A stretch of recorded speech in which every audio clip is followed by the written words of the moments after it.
धुळे मध्यवर्ती बसस्थानकामध्ये कर्मचाऱ्यांचा मनमानी कारभार चव्हाट्यावर, नागरिकांकडून संताप व्यक्त.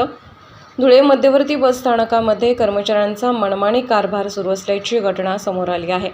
बस उपलब्ध असताना देखील बुकिंग इन्चार्ज तिकीट कॅबिन बंद करून तब्बल 1.5 ते 2 तास बाहेर निघून गेला. यामुळे प्रवाशांनी संताप व्यक्त केला आहे.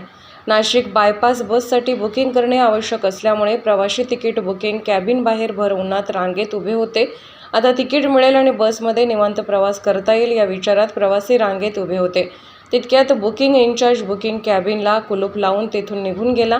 जाताना तिकीट केव्हा मिळाले किंवा काय झाले याबाबत प्रवाशांना कोणतीही माहिती देण्यात आली नाही. जवळपास 1.5 ते 2 तास प्रवासी भर उन्हात तिकिटासाठी तात्काळ उभे राहिले. 2 तास उलटूनही कर्मचारी न आल्याने प्रवाशांचा आणखी संताप झाला. कॅबिन बाहेर थांबलेल्या प्रवाशांचा संताप अनावर झाला व त्यानंतर प्रवाशांनी या सर्व एसटी प्रशासनाच्या अनागोंदी कारभाराविरोधामध्ये संताप व्यक्त केला आहे. बस उपलब्ध असताना देखील बुकिंग इन्चार्ज कुठलेही कारण न सांगता बुकिंग कॅबिन बंद करून सर्रासपणे बाहेर निघून कसे काय जाऊ शकतात असा संतप्त प्रश्न देखील यावेळी संतापलेल्या प्रवाशांनी विचारला आहे.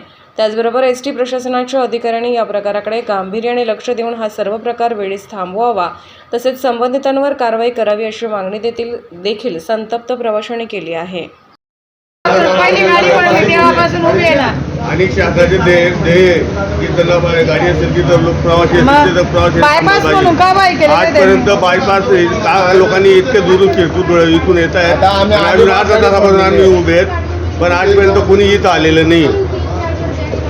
बायपास गाडी पहिली लागली तेव्हापासून आम्ही इथं उभे आहेत आणि पहिली गाडी भरली. बुकिंग चालू असताना त्यांनी बुकिंग बंद केली आणि ताला लावून बाहेर गेले.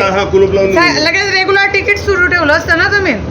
आम्ही डायरेक्ट अलिबाग गाडी सोडून दिली की बायपासला जाऊ बुवा, एक कमीत कमी 15-20 मिनिटं लवकर जाते म्हणून आम्ही या हिशोबानं करून निघून गेलेत. ते लग्न सराईचे दिवस आहेत आणि पाहिजे तेवढे लोक आहेत ना इथं, सीट नाही असं काही नाही. तेव्हा निघू म्हणजे काय झालं काय बहुजन हित आहे, बहुजन सुख आहे का बहुजन दुख आहे